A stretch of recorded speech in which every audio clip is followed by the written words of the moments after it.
Crews will start testing a new wrong-way detection system this week. Meanwhile, Starbucks announced hundreds of closures, prompting workers to rally. A local airport had a record summer. Plus, dairy good news. I'm Claudia Dimuro, and you're listening to Today in PA.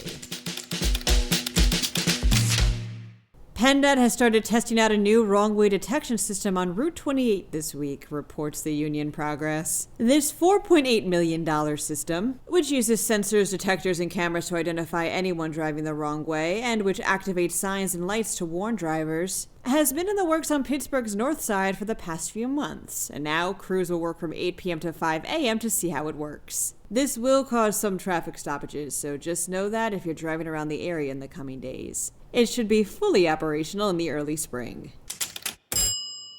Starbucks revealed last week that it's closing roughly 200 shops, ones found to be underperforming, by the end of the year, and laying off 900 non-retail employees, reports PennLive. A number of these shops are in Pennsylvania. Now, Philly Voice reports that Starbucks workers in Philadelphia have been spurred by these closures to rally together, not for the first time, to demand a union contract. Taking to the streets on Sunday, these workers have been seeking their first contract since joining up with Workers United in 2021. They've accused Starbucks of stonewalling negotiations and forcing them to, quote, take drastic action. A strike hasn't been declared yet, but strike captains have been elected ahead of time, just to prepare. Said barista and spokeswoman for Starbucks Workers United, Michelle Eisen, via statement, quote, "We're ready to do what it takes to win a fair contract with better hours to improve staffing in our stores, higher take-home pay so we can pay our bills, and remedies for the hundreds of unresolved unfair labor practice charges for union busting."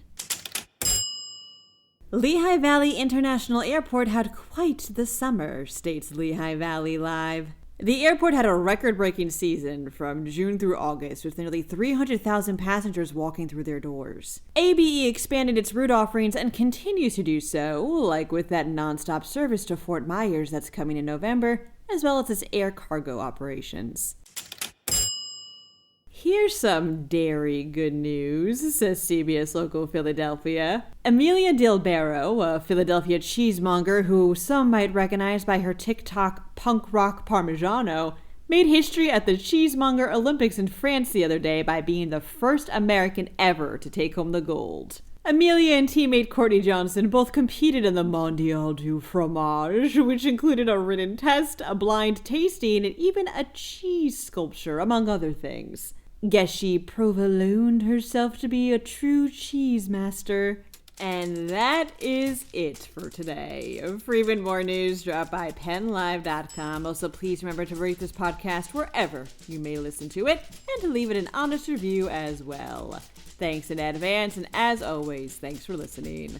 I'm Claudia Dimuro, and I'll be back again tomorrow for another round of Today in PA.